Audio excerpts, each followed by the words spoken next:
Hi guys, welcome back to another reset. However, this is no regular schmegular monthly reset. We are actually resetting for the entirety of 2023 today. I'm gonna be honest, yearly goals are kind of overwhelming to me. I feel like so much can change in a year and it's really difficult for me to get a good idea of like what type of growth, what type of changes I can expect from a new year. I feel like I tend to be very, very ambitious with my goals and I don't really want that to change because I think, you know, shoot for the moon, land among the stars. I subscribe to that ideology, and also because I do want, you know, drastic life changes and huge growth in various aspects of my life, I kind of have to shoot big if I want to get anywhere, you know? But it just makes it difficult to find the right balance because obviously the goal is to actually be able to achieve some of these things, but priorities change throughout the year. What you think was going to be a major part of your year might end up completely going out the window. That was definitely the case for me with 2022, which we're going to reflect on, but I just find it to be a tricky length of time to really set goals for. So what I'm going to really allow for myself this year and every year going forward is for my yearly goals to just kind of be a jumping off point, a guiding sort of intention, but be completely okay with and accept the fact that things are going to change along the way and that the priorities and the things that seemed achievable to me at the beginning of the year could completely change as the year goes on. But before we get into the goals that I want to set for 2023, I want to review my goals from 2022. I do this thing where I write down all of my like stats at the beginning of the year. The one that I really want to share with you guys is YouTube. At the beginning of 2022, I was at 462 subscribers. Now I'm at 1,288 subscribers. So we saw quite a bit of growth there, which I'm really, really happy about. Okay, now let's dive into my 2022 goals. This is the Artist of Life workbook, which is what I was using for goal setting at the beginning of the year. Now I do all my goal setting in Notion, as you guys know if you've seen my monthly resets. But this went into depth. Like I filled out a ton of stuff in here about various categories of goals, like where I was at, my dream life, etc. I definitely think doing all that reflection was valuable. However, I think I just set way too many goals and tried to make too much progress in every single area of my life, and it was a bit unrealistic. You know, I set goals for my career, my income, my social life, my relationship, my photography, my singing. I was basically just trying to do everything all at once and make huge leaps in everything all at once. Now looking back on it, I'm just like, wow. I'm glad I was ambitious because I definitely think I made progress towards a lot of those big ambitious goals, even if I didn't achieve them this year, but I was on some shit for sure. Okay, so I had 6 like main goals for 2022. We're not going to get into the weeds of every tiny little goal I set, but just know I went through them myself yesterday and it was a pretty mixed bag. I would say for the most part, I did not achieve the majority of my goals, which it is what it is. Okay, my first goal was to prioritize health and balance. And then I made a note here kind of to why I was setting this goal. When I feel good, the rest of my life thrives. My dream self is healthy mentally and physically and prioritizes her needs. That is all still true. Health and balance is something that I continue to hold as a key priority. Do I think that I prioritized it this year? Yes and no. I want to say that that was like half achieved. I definitely kind of set the groundwork for making fitness a priority this year. I started going to the gym more. I started caring a little bit more about what I'm putting in my body and listening to my body. The intention was there. I would still say though that when I get overwhelmed, when I get stressed or busy, health is still kind of the first thing that flies out the window. This is something that's still going to be a focus for me going into the next year because I want to be my healthiest self. I want to see what my healthiest self feels like, looks like, can do. Second goal, become monetized on YouTube, make content almost every week, build up passive income. Okay, I did become monetized on YouTube, so that is actually an achieved goal. However, I set a second ambitious goal that was like kind of a stretch in terms of what I wanted to hit, which was 10,000 subscribers. Which obviously didn't happen. I knew that that was a stretch and probably not gonna happen when I set the goal, but I just felt like being a little ambitious. Am I still going to set a crazy ambitious goal for this year? I think I might.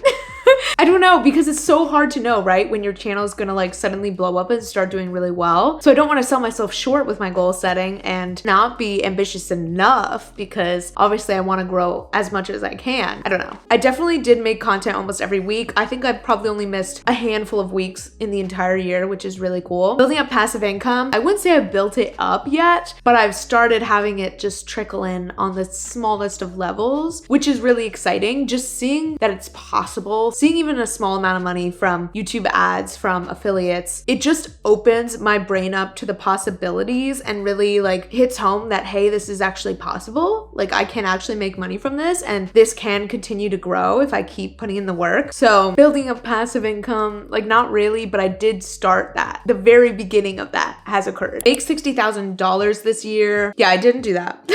However, I did substantially increase my income from last year. So that's a win in my book and a good step towards that goal. I think I'm just going to recycle that goal for next year. Grow my photography business to 2 paid shoots a month. Photography really fell on the back burner this year. Again, I could not have foreseen that last January. It was such a bigger focus to me at the end of 2021. I basically decided to prioritize YouTube over photography a little bit because both are a lot of work and I have a full-time job. So something's got to give. I think at the beginning of this year, I saw photography as kind of the route to self-employment that I wanted to go down. Now I really see doing YouTube as the route of self-employment that I would want to go down. Obviously, I've got some ways to go before that's possible, but I don't really know what role photography is going to play in 2023. It is something that I care about and value, and it's not like I want to completely throw it to the curb. However, like I said, I only have so much time and energy, and something's gotta fucking give. So yeah, I don't think I'm gonna set any specific photography goals this year. As long as I still am shooting occasionally, I'll be happy with that for now. There's a goal here that is pretty personal, so we're gonna skip over it, but the next one was to make my day-to-day sweeter. What I meant by this was really just like romanticizing my life and finding more like special little moments and being more present in my life and just kind of indulging a little bit more in the things that make me happy or bring me some sort of pleasure. I don't know, did I do this?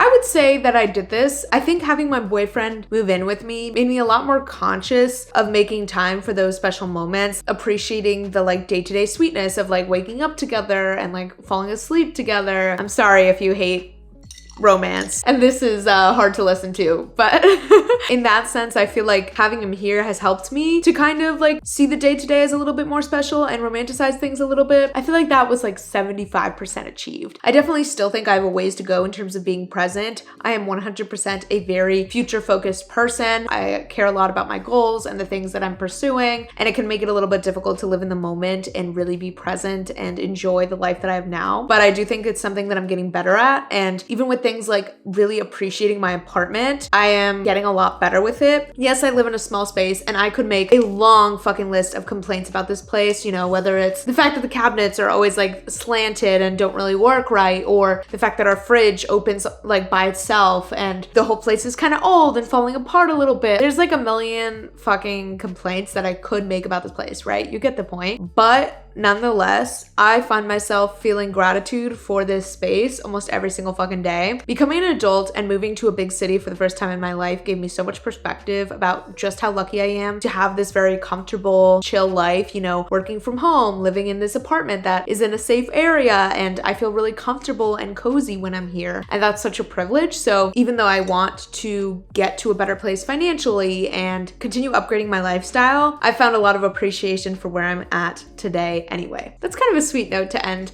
this goals check-in on. So all in all, I completely achieved only one of my goals this year, which was becoming monetized. And even that, I had like a secondary, more ambitious goal that I didn't achieve. So this is your reminder that it is fucking okay to fall short of your goals. Does this make me think maybe I need to be a little more realistic with my next year goals? Yeah, kind of. I don't know. Even though I fell short of a lot of my goals, I still think I'm gonna be pretty ambitious with my 2023 goals, just because on a month-to-month basis, I like setting goals that are pretty safe, that I know I'm gonna achieve. But when I'm looking at a bigger period of time, like a year, I think I prefer to be a little bit more dreamy, a little bit more striving for a lot, striving for change, etc. So my life has changed so much in the last year. I could not be more grateful for the ways that it has changed. I'm in such a better and more mature place mentally than I was a year ago. I feel like my life is a lot more comfortable and I feel a lot more hopeful than I did. At the beginning of the year, I wouldn't admit it, but I felt pretty discouraged. I felt so far from my dreams and goals. I felt like I had graduated college and just kind of fucking flopped on the floor like a pancake. Like I had such high expectations for myself and I wasn't meeting them. I had this vision that I would, leave college and become this successful, young, rich girl that like could make her dreams happen like this. That's not how it happened, and it's a slower process than I think I wanted it to be or thought it would be, but goals don't happen overnight, right? And I'm trying to constantly remind myself that it's okay if I have to make progress in smaller chunks. I'm still working towards something and I will get there. Okay, without further ado, let's get into talking about my goals for 2023.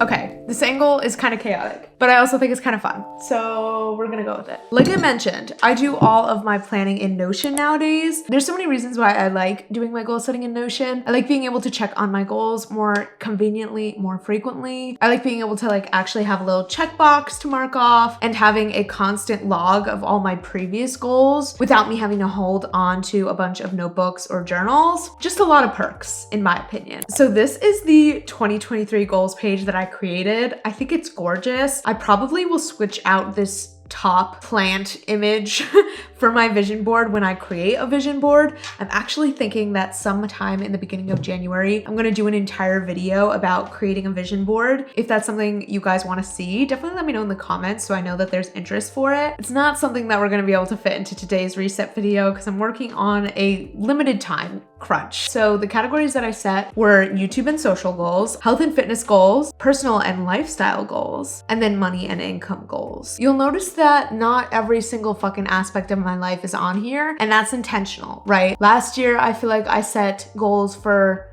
everything, for every single slice of pie that makes up my life. And I just think this year, with everything that I've learned from 2022, I know now that like you can't change every single aspect of your life at the same time. And so I don't need to set super crazy goals for every part of my life. I want to really focus on my priorities, and these are my priorities. Okay, so my guiding word for 2023, I want my guiding word to be blooming.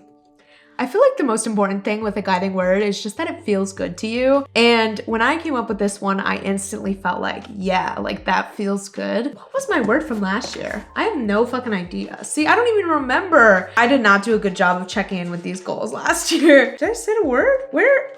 I know that this book had me set a word. Intentionality and trust.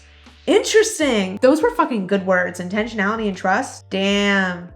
Did I embody those this year? I would say I mostly embodied intentionality, with the exception of, I feel like I just wasted a shit ton of time on my phone this year. But in terms of like what I was pursuing and thinking intentionally about priorities, I think I did a good job. Trust is definitely a no for me. I did not release being obsessed with the future. I was constantly checking things like analytics and getting frustrated that things weren't happening faster. I love that theme, but I didn't stick to it. So what does my guiding word for 2023, blooming, really mean? Blooming to me is a way to say like growth without making it too focused on things like money, career, etc. I like that blooming kind of has a sweet, gentle connotation to it, where I feel like blooming is referring to me blossoming as a human being and not just me making a ton of progress in terms of like external metrics. I think that's a part of it, and I want to see growth this year and continue working towards my goals, but I also want to see a lot of personal growth. Like I said, I want to prioritize my well-being and my wellness. So that's why blooming just felt like a good word for me versus something like expansion or growth, which were other ones that I was thinking about that just feel too focused on external metrics, validation. I like that blooming feels a lot more like coming into myself, really getting to know myself and acting from a place of feeling secure, genuine, happy and excited to go after my goals instead of desperate and anxious about them. Damn, that was a great explanation. I did make these little sections to kind of reflect on my guiding word and how I want to feel this year. And I also made a little section for my long-term goals, meaning goals past the 1 year goals that I'm working towards, just so I can have that vision in mind. Both of those are a little personal, so we're not going to open those little toggles, but everything else I'm going to be sharing with you guys. Okay, so my starting point, where am I starting out this year with? 1,289 subscribers. I feel pretty good about where I'm starting off this year in terms of YouTube. I feel like I'm in a great position to like hit the ground running this year and grow my YouTube channel a lot, continue growing that number. But I'm really happy with the fact that I got monetized this year and I'm in a really good place now to like just hit the ground running. Total YouTube views, 87,358 views. That's the total views on my channel overall. That's kind of fucking nuts. I was kind of surprised when I saw that number, like 87,000 views. Instagram followers, 1,618 followers. Instagram is not something that I'm actively focusing on growing or anything. I just think it's interesting to keep track of that. Maybe at some point in the future, it will be more of a focus. Average monthly income post-tax, I have as 3,000. That's a bit of a conservative number. I think most months I've been making a little bit more than that, but okay, let's get into the goals. I'm kind of nervous. I feel like I'm making the same mistake of being too ambitious. Okay, my first YouTube goal is going to be subscribers. You guys are gonna think I'm fucking crazy, but I've heard so many creators talk about growing on YouTube has a snowball effect. Like, it's not gonna take you the same amount of time to go from 0 to 1,000 to then 1,000 to 2,000, etc. So with that in mind, and the fact that I've watched other creators' journeys and the fast growth that is possible, I'm gonna set a subscriber goal of 20K. I know what you're thinking, Brielle, you're maybe fucking crazy. You set a 10K subscriber goal last year and you see how that went. I hear you. But I just want to go a little crazy. I don't know. Something about 20K just feels good to me. It is not lost on me that that's a little nuts. The second goal that I want to set for YouTube, God, these are ambitious, is to by the end of the year be making $500 a month plus from Google AdSense. Again, is that crazy? Like, a little bit. I haven't really shared anything about my YouTube AdSense revenue yet because I'm saving it for my first YouTube paycheck video. But let's just say that $500 a month would require substantial growth of my revenue. However, I do feel like it's possible from what I've seen, from what other creators have made. And if I make it to 10K, you know, by some miracle, 20K subscribers, I feel like that's possible. Okay, another goal that I have is by Q4, be taking on sponsorships regularly, one time per month. If you're unfamiliar with like Q1, Q2, Q3, Q4, wow, that was difficult to say. Basically, it's just referring to quarters of the year. So each quarter is 3 months. Q4 would be October, November, December. So by those months, I would like to be taking on sponsorships. I definitely think that in order to make these goals more achievable, I'm gonna start setting quarterly goals. And then in doing so, I think I'll get a more realistic picture about how achievable those are. You know, by halfway through the year, I'll probably have a good idea of like, okay, am I on track for these to actually be within reach? Or do I need to like kind of manage my expectations and maybe adjust these goals? And then my last goal is by the end of the year, move to posting 2 times a week. Posting twice a week, I feel like is borderline necessary to see a lot of growth. And it's always been something that I've wanted to do. A lot of my favorite creators post at least twice a week. And in my opinion, it makes it a lot easier to become attached to a creator and to make them part of your regular routine. Things move so fucking quickly on the internet that if you're only posting once a week, or God forbid less than that, it feels like a long fucking time between your videos. Like there have been times where I'm like, oh my God, blah, blah, blah hasn't posted in a while. I'll go to their channel and their last video was like a week ago. But that feels like a long freaking time on the internet if you're a active YouTube watcher, right? So I do want to move to posting twice a week. Let's actually jump to money and income goals. So I'm going to set the same exact fucking goal that I made last year, but I actually think that this is possible this year, and that's to make $60,000 this year. And I'm gonna try and do that post taxes. That's gonna be the tricky part because taxes takes a big fucking chunk of my income, obviously, as it does for everyone. But I just personally don't see a point in setting pre-tax income goals at this point because I don't see any of that money. Like there's no point in that for me. And then another goal that I want to set is to be making $5,000 a month by the end of the year post taxes. If you work it out, if my goal is to be making $60,000 this year, that would go hand in hand with $5,000 a month. So if I achieve one of those, I'll probably achieve both. And if I fail on one, I'll probably fail on both.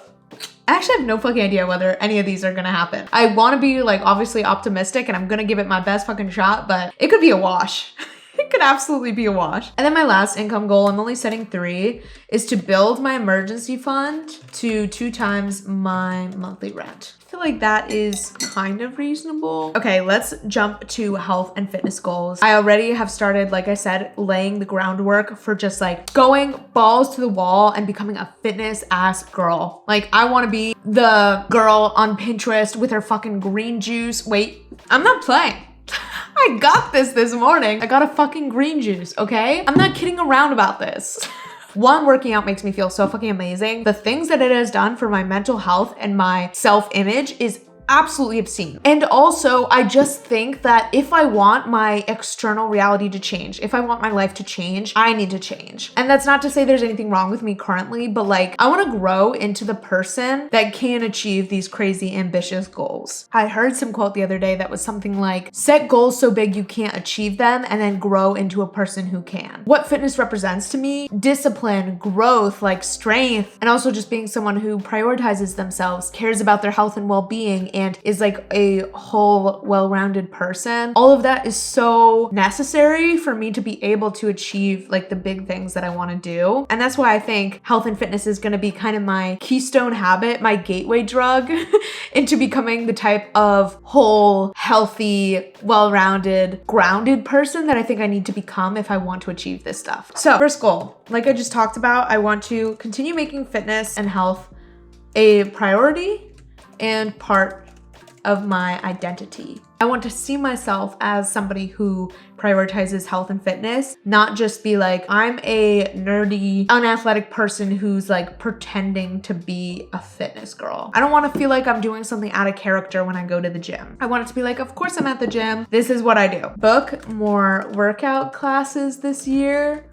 At least 1 per month. Listen, I love workout classes. I love the like ritualistic aspect of it. I love having people around me. I love the motivation that comes with it. Unfortunately, they are fucking expensive. And I live in a bougie part of Los Angeles where it's even more fucking expensive. So it's not like something I could be doing every fucking day at this point. However, I can at least be doing once a month. I especially have been loving Pilates. My next health and fitness goal is something that I am just starting to get the tip of the iceberg with, but it is to start doing more strength training and build muscle.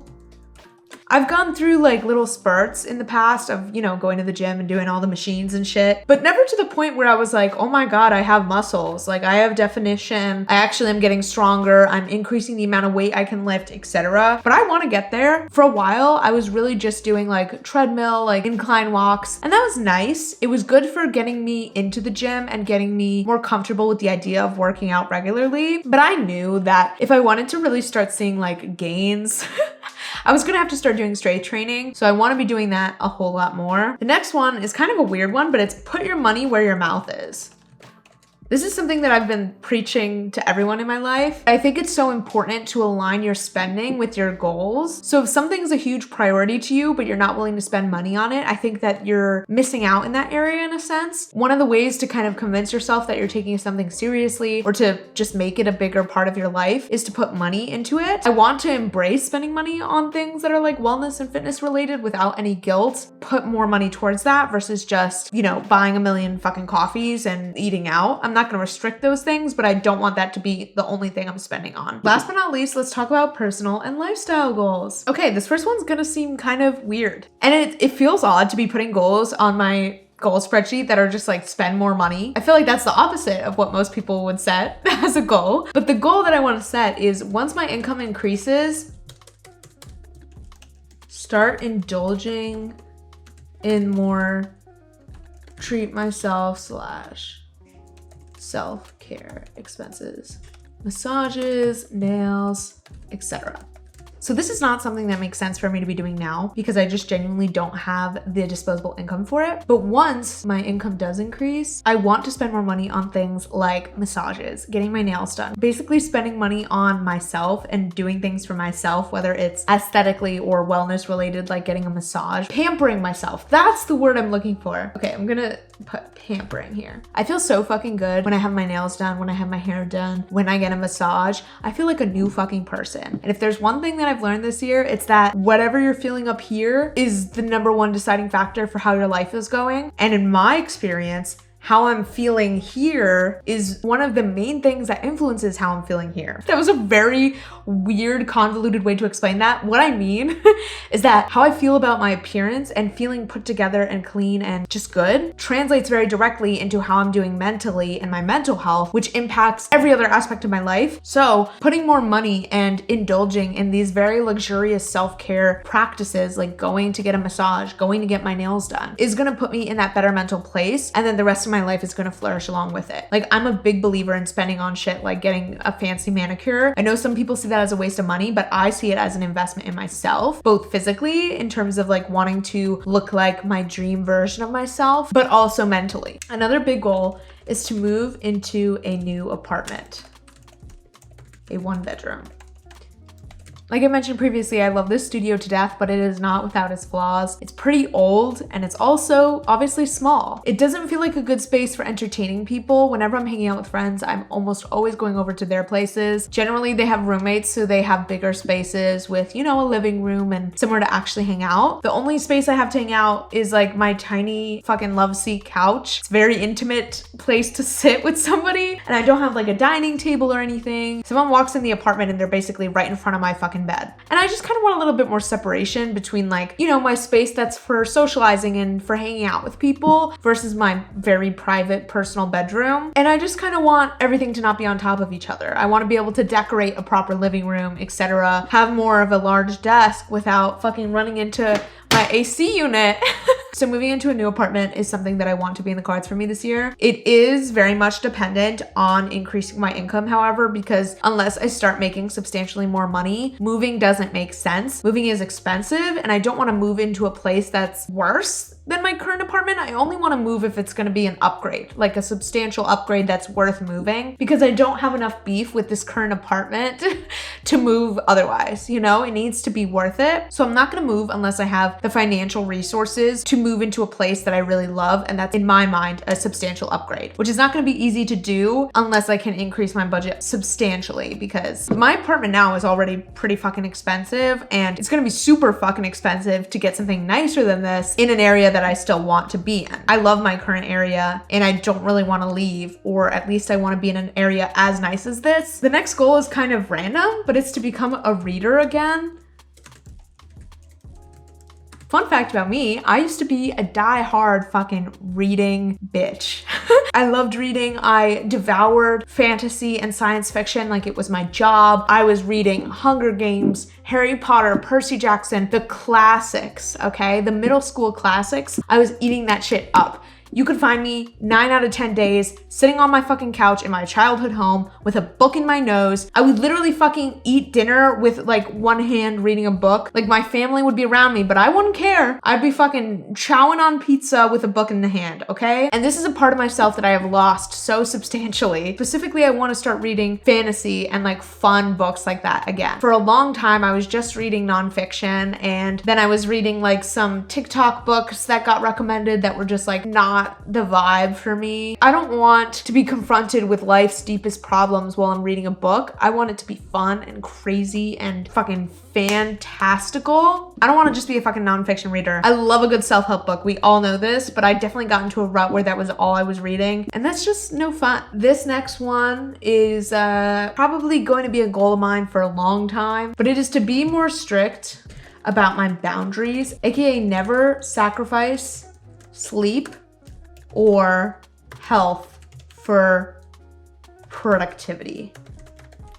99% of the time, the urgent tasks that I am fucking throwing out my workouts for and going to bed at 2 a.m. to finish are not really urgent, okay? Most of the time, the assignment can get finished tomorrow. The video can go up a day late. It's not gonna fucking end the world. In fact, it's not gonna have any long-term repercussions. Yet, I will sacrifice things that are so fucking important, like my sleep and my health and my fitness, to get those things done. I will eat like crap. I will skip a workout. I will go to bed at some obscene hour. And for what? I noticed this about myself the other day. Like, if I have an assignment or something to do, all of a sudden my desire to eat healthy goes out the fucking window. I want to warm up a giant fucking pot of mac and cheese at at 2 in the fucking morning all of a sudden. This is definitely something that was instilled in me from college when, you know, whenever you had homework to do late, you would go to fucking Denny's or you would chug caffeine, and it was just normalized that like when an assignment had to get done, you were throwing your health out the window, you were chugging caffeine, you were eating like shit. It was just the lay of the land. And there's some fun element to that of like burning the midnight oil and getting fucking snacks and all that. I hear that, but I don't need to be doing that. Not at 23 when there's like never anything that urgent. I don't have any essays to finish in the wee hours anymore. I don't have any finals to study for. So I don't need to be pulling that shit. And last but not least, form a more solid set of friendships in LA. Start forming potential ride or die friendships. I've talked about this before. I don't really have like long-term friends. I'm grateful for the fact that I didn't keep people in my life just for the sake of having people. I would rather not have any long-term friends than keep people who just don't need to be in my life anymore, or, you know, who were great for a certain phase of my life. Maybe they're a childhood friend that I value our memories together and the way that we grew together so much, but there's just nothing about our lives that's intertwined. There's no reason why we need to talk. But I'll cut those friendships off because I just don't feel like they're needed. Okay, my camera died. I'm sorry if things look slightly different. So I don't have any long-term friendships. However, I miss that closeness, that comfortability that comes with having close friends. And I see other people talk all the time about like, my friends are like my people. They feel so close to their friends. They feel like they have people to go to with anything and everything, you know? I just miss that sense of like ride or die, best friends that I haven't had in my life for so many years, honestly. I have so many like lovely acquaintances / outer rim friends, I guess I would say, like friends that I've hung out with maybe like 10 times total, but I don't have any close friends. And I want to just start laying the foundation for those types of relationships now, because that's something I want to find and build in my 20s. Okay, so that is officially my 2023 goals. I have about 3 to 5 goals per category. I think that these goals are the right balance for me between being ambitious and also not trying to tackle everything at once. A lot of them are things that I'm already working towards, so it's not like I'm trying to 360 change my habits, which I think is important. So I just want to keep making progress in these areas. So yeah, that's that. I hope you guys enjoyed goal setting with me. Last but not least, I want to wrap this video up with a quick little favorite section. We're going to talk about favorites that I'm taking into 2023. I thought this would be a fun little spin on like the monthly favorites segment. Some of these are things that I've had for a long time. Some of them are more recent finds. Let's go ahead and get into that.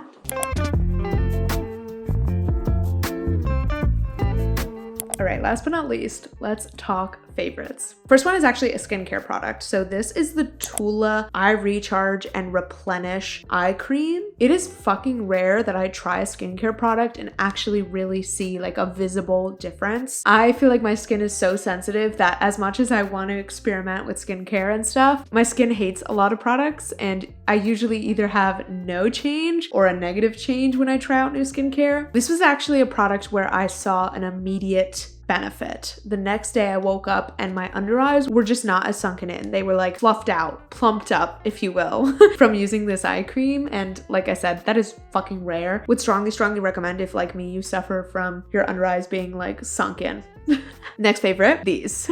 Okay, I have become a Notion ass bitch, but for some reason in the last month with my to-do lists specifically, I've become re-addicted to making physical to-do lists. I just think the satisfaction of like making it pretty and adding these colored pens has just made it such a fun thing for me to do every day. So these are Zebra midliner pens, and I loved this fucking color palette. This is the color palette of my dreams. If everything in my life could be these colors, I would be happy. I'd be content. If you are like me and you are driven by fucking visuals and aesthetics and things being pretty, number one way to boost your productivity is just getting some pretty ass pens and making your to-do list something you actually want to make and look at. Strongly recommend. Link below. Next favorite, like I said, I'm trying to get back into reading and specifically reading fantasy. And so I've been devouring this series. I'm sure you've heard of this. It's the Court of Thorns and Roses series. What I like about it, at least from reading the first book and just starting the second, is to me, it is the perfect balance between like the nostalgic fantasy vibe with more adult themes and language. It has all of like the magic and mystery and fun of a good fantasy book, but also it has the spice of an adult novel. I'm a fan. I'm a big fan. I'll let you guys know my thoughts more on the overall series when I finish it, but 100% that series is something I'm bringing into next year because I'm gonna be fucking devouring them. And the last favorite I really want to show you guys is absolutely a long-term favorite that is going to continue to be a favorite. It is the Dylan Blue Versace perfume. This has become like everyone's go-to gift for me, I feel like, because this is just like my scent, my signature scent. And also, how fucking gorgeous is the bottle? Like, are you kidding? It's so pretty. I love having this sitting just like on my bathroom counter because it's stunning. And the scent is just like perfect. It's not too sweet. It's also not too grandma. It's just like a sophisticated, solid scent. It has that kind of like almost sultry, earthy vibe. I don't know how to explain it. It just smells like you're hot. Like, it smells like sexiness. Is that just a way for me to hype myself up and say that I smell fucking amazing? Maybe. And that is all of the favorites that I want to share with you guys that I'm bringing into 2023. If you guys enjoyed this video, please thumbs it up. Let me know if you're interested in me making the vision boarding video. It'd probably realistically not come out until like second week of January. I am thinking I'm gonna take like at least 1 week off of posting around the beginning of the year. I just need some time to get my life together. If you want to binge more resets from me and you haven't seen my past monthly resets, I set monthly goals and go over my budgeting in those videos, so definitely check that out. I have a playlist on my channel that you can binge. Thank you guys so much for watching my videos in 2022, for subscribing, for being here. Even if this is the first video you're seeing from me, thank you so much for watching. Hope you have an amazing fucking holiday season and go into 2023 with good vibes. Okay, bye. I love you. Yeah, this baby said that they don't got a future like